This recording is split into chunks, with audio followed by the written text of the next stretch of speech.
Pessoal, então continuando a nossa aula aqui, o método em busca em profundidade, ele permite que os nós da estrutura eles sejam apresentados em três tipos diferentes de ordenação baseado naquelas características que nós escrevemos na primeira parte da aula. Então a primeira ordenação que a gente vai ter dos nós é chamada de pré-ordem, que é o VED.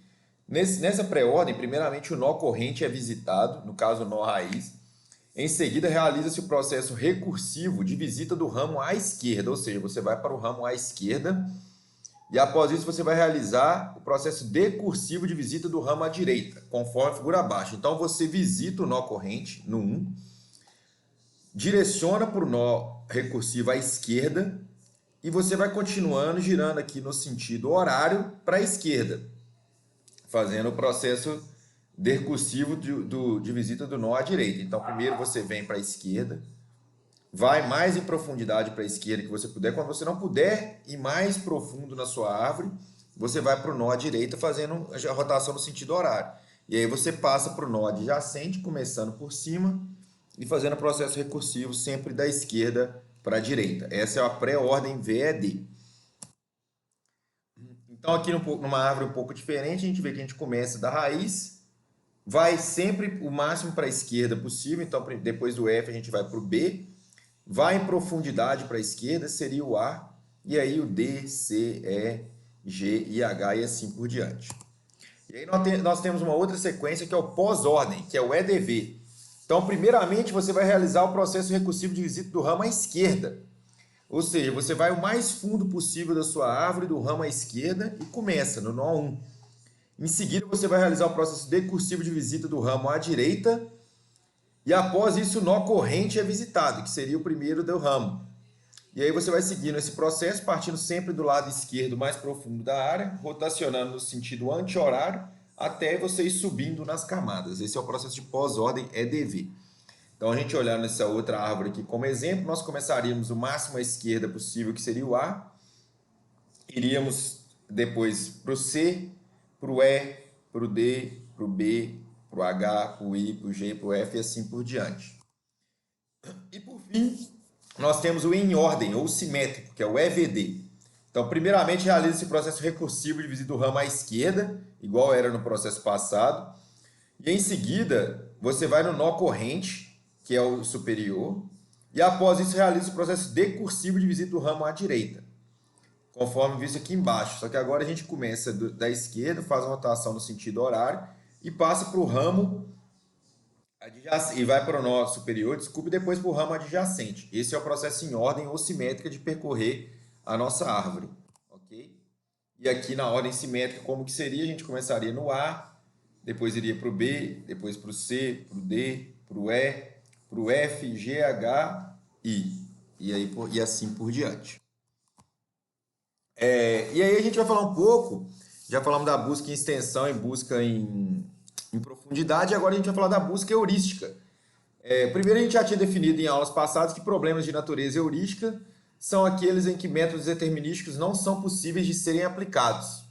Né? Você não tem uma resposta certa para um problema através de algum procedimento ou uma fórmula. E o jeito de resolver esse tipo de problema é a base de tentativa e erro. E você vai buscar sempre a maior aproximação possível da melhor solução que lhe cabe. A busca heurística, ela leva em conta o objetivo para decidir qual caminho escolher. O conhecimento extra sobre o problema é utilizado para guiar o processo de busca, ou seja, você tem que definir na busca heurística qual que é o seu objetivo e quanto mais conhecimento você tem sobre o problema, mais você pode utilizar essa informação para te guiar no processo de busca. E aí, a diferença entre busca cega e busca heurística. Pense que a gente tem um problema que é como encontrar um barco perdido. Na busca cega, que é em profundidade e extensão, você iria procurar o oceano inteiro pelo barco perdido. Na busca heurística, você ia pesquisar por informações relativas ao problema para saber um lugar que seja mais provável de você encontrar esse barco. Por exemplo, onde ele foi visto pela última vez, como estava o vento. Então você procura informações para guiar o seu método de busca heurística. E aí, como que a gente pode descrever o processo de busca heurística em algum problema? Primeira coisa, você tem que fazer uma análise dos nós e como esses nós estão dispostos na sua árvore. À medida que cada visita ocorre, o mecanismo ajusta uma estrutura interna que vai sendo criada para armazenar os resultados das visitas. Ou seja, você tem informação das visitas passadas que você foi fazendo na busca heurística. A cada visita em nós, os valores são ajustados para refletir a aproximação ou afastamento do valor que se busca. Ou seja, eu estou chegando mais perto ou mais longe do meu objetivo. O processo ele envolve ajuste da estrutura interna do método a cada visita, o que aumenta a quantidade e melhora a qualidade das informações disponíveis. Ou seja, você vai alterando a estrutura interna do método que você está utilizando para buscar. Você vai aprimorando o seu algoritmo de busca toda vez que você tem uma informação adicional.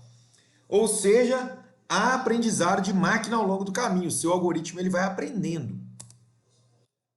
Então, diferentemente das buscas em extensão e profundidade, em que são aplicados os métodos determinísticos para visitar a árvore, ou seja, você varre a árvore toda, na busca heurística, a cada nó visitado, a escolha de qual nó visitar. Você vai refinando o jeito que você está utilizando para procurar essa informação. Em árvore com muitos nós, a busca determinística ela pode demorar muito tempo, dado o grande número de nós a ser visitado. Ou seja, se você tem uma árvore muito grande e você tiver que visitar todos os nós para achar a informação que você tiver, vai demorar um tempo que vai tornar esse processo inviável, né?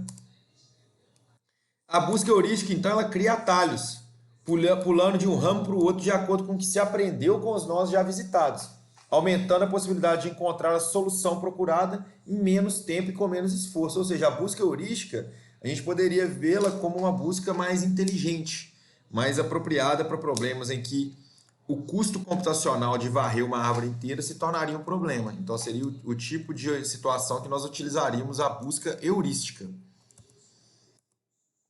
Então, o tempo necessário para uma busca heurística, bem como a complexidade do caminho dessa busca, depende de três fatores.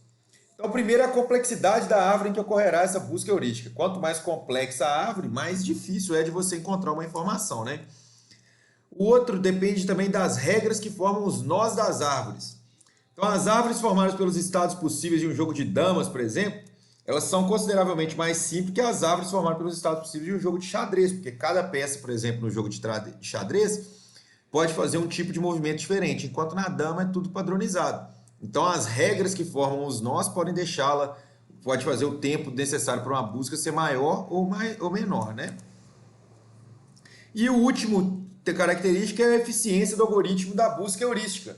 Né? Então, dependendo da eficiência do algoritmo que você desenvolveu, dos códigos que você desenvolveu, isso vai impactar diretamente no tempo necessário para você percorrer a árvore e achar a informação que você busca.